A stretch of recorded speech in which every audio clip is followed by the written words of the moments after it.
The North Carolina Knights Talk Podcast. Hello everyone, my name is Miguel Flores, coming to you from Knights Talks. Today we're going to be exploring a lot about the Knights of Columbus, who we are, and what we do here within the state of North Carolina. Today we are at the state convention here in Winston-Salem. This is our annual event where we all meet together once a year to go over our accomplishments, what we've done, what we need to work on, and many other things. Today I'll be joined by Chris Kramer. He is District Deputy 10, and we will be talking about who we are and who we aren't as Knights of Columbus. Welcome to Knights Talk, the North Carolina Knights of Columbus podcast. We're here to talk to you about what the Knights of Columbus are, what we aren't, what we're about to do, and what we have do. The North Carolina Knights of Columbus has a rich history of events and support and charities that we have reached out to throughout the state of North Carolina. In the Knights of Columbus in North Carolina, we span both the Diocese of Charlotte and the Diocese of Raleigh. My name is Chris Kramer, and I will be your host of Knight Talks.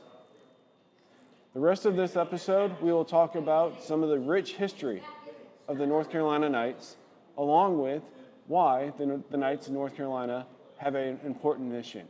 Some of our future episodes will include things that are coming up that the Knights can be a part of, recaps of events such as our state convention, as well as some of the other organizations that we support, like LAM and Special Olympics, and some updates on that. Throughout these podcasts, it'll be a combination of myself, along with Miguel Flores as our host.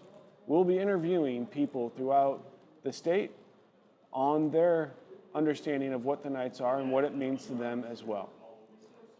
Now, let us get into why the Knights are important. At the North Carolina State Convention, to begin this segment, we're going to be talking about who are we as Knights of Columbus. So first of all, I want to introduce myself again. My name is Miguel Flores. I'm the State Young Adult Coordinator for North Carolina, and I'm joined by Chris Kramer. You want to introduce yourself? Well, yeah, I'm Chris Kramer. I'm District Deputy 10, currently also one of the state evangelization and faith formation coordinators for the state.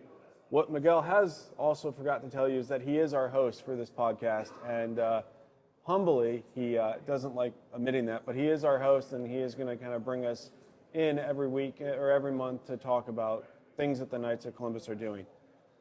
So the convention, right? So we're here at the convention. This is the first podcast that we're kicking off.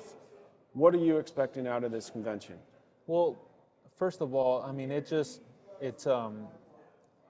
my second convention. So I've only been a Knight for 2 years, and this is my second convention. Last year, whenever I went to my first convention, I honestly had no idea what even a convention was. So now I'm happy that I can answer these questions a whole lot better. So what I really want to see is what are we doing here in North Carolina? I really want to see what are the councils, like what have the councils been up to? Where are our strengths? Where are our weaknesses? You know, I know that there's a lot of new initiatives that we're doing. Core program is one of the new things that we're doing. I'm really looking forward to actually pressing, I'm trying to see if here in North Carolina, if we can get some heat on core, that program. Yes. And I want to walk away from this convention with a steady game plan on how we can distribute core throughout North Carolina. On top of all the other amazing things that we do, I'm really looking forward to getting a lot out of core. Yes, I agree with you. Being the director for it, I am hoping we can catch some fire. The one thing I'm looking forward to is getting to see what Knights across the state of North Carolina are doing. And it's always a great way to reinvent my own council and the activities that we're doing, or assemblies, because it's not just councils, but assemblies out there as well. The other nice thing is we do celebrate the wins that everyone has, the best program, the Knight of the Year, the Golden Knight of the Year, the Priest of the Year, and we get to do all this celebrating with our family. So yeah. I'm definitely looking forward to all of that. Well, I would be remiss if I said that I wasn't looking forward to all the camaraderie, and especially the famous hospitality nights. So those are always really fun here at the state conventions. It's something that you have to come to a convention to know what they are, but they are phenomenal. It's just a time to really gather around, gather around your friends that you don't see often and just have a good time, enjoy a drink, and just talk about what you got going on. Not only in your council, just within your life. I mean, there's a lot of people that I get to see and just catch up, and I get to inform a lot of the people that I've made friends with, and just let them know about what we're doing just on our individual life basis. So I'm really looking forward to the hospitality nights also. Yeah, the hospitality nights really help grow the Knights of Columbus fraternity and the brotherhood that it is. Absolutely. Part of the program. All right, so we're going to move on a little bit. So we've talked a little bit about the state convention, but we're remiss and if we don't talk about the fact of what the Knights of Columbus are and why we become Knights of Columbus. What do you consider the Knights of Columbus being? And as a youth member in recruitment, what do you tell the youth or what do you tell people when you try to recruit them of who the Knights of Columbus are? Absolutely. So the Knights of Columbus, we're men of the parish. We're men of the Eucharist. We're men of service. A knight of any individual who is baptized, that's male, we should have these things already ingrained within our works, our daily works. We should be men of service. We should be men of faith, men of action, right? Our Lord called us to these things. But the Knights of Columbus, we really emphasize these things with our corporal acts of mercy. And I just think that as the Knights of Columbus in general is just a great organization for anybody who wants to go out there and contribute into the world to bring Christ to the community, bring Christ to the people. There are just many programs that we have where we literally we're literally the things that we do are straight out of the Bible. When our Lord said, "When did you clothe me?" The Operation Lamb, least amongst our brethren. When you did it to them, you did it to me. That's who the Knights of Columbus are. We are men who love our community and we serve our community and we serve the church. That is within those parameters and I tell people that if you fall within that bracket, you're a knight already. All you gotta do is sign up. Yep. And so a couple of the rules just quickly, right, is 18. Yep. Catholic male baptized. And they say practicing, but that is such a wide term that really, as long as you're Catholic, baptized, and over the age of 18, you qualify. Miguel gave you some really good history and some really good things about the Catholic faith and the Knights. The Knights of Columbus have actually have 4 tenets on it, 3 primary for the councils, and then a 4th one for the assembly. And the 3 is charity, unity, and fraternity. And then the 4th one being patriotism, and that's the assembly and the 4th degree. We'll get to that later on and maybe some other podcasts later. But ultimately, the Knights of Columbus are all about that, doing charity work, doing work for the community, giving money, taking care of their own brothers, taking care of the wives and the spouses and the families of deceased brothers, whether they're younger like you and me, or like some of our brothers that in one of my councils, we had a 96-year-old who passed away and still taking care of his family. So between making sure that we're helping others, we're also helping our own. The unity is all that bringing in together, making that brotherhood, getting things working on it. And then ultimately the last part is making sure that we're being a fraternal organization and working together as a unit and not just, oh, Miguel's going out and doing this, or Chris is going out and doing this. It's a whole effort together. Absolutely. Just the power in numbers, the more we are, the more we can do. It's illustrated whenever a knight actually signs up at their exemplification through the fibers. That illustration has always been beautiful to me whenever I saw it.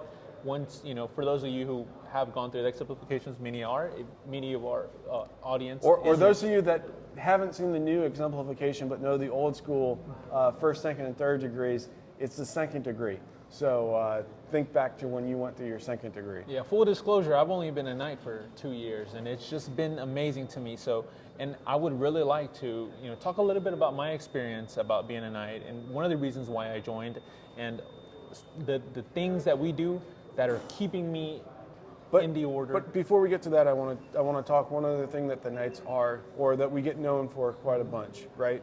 And I kind of want to debunk it just a little bit because we do more than that. we're definitely known for our fish fries and our pancake breakfast at parishes, but we do a lot more than that. So yes, that is probably our biggest money makers for a lot of councils. It's probably where people know us because it's a community event that we put on, but we help all aspects of community, whether it's family or faith, community or life.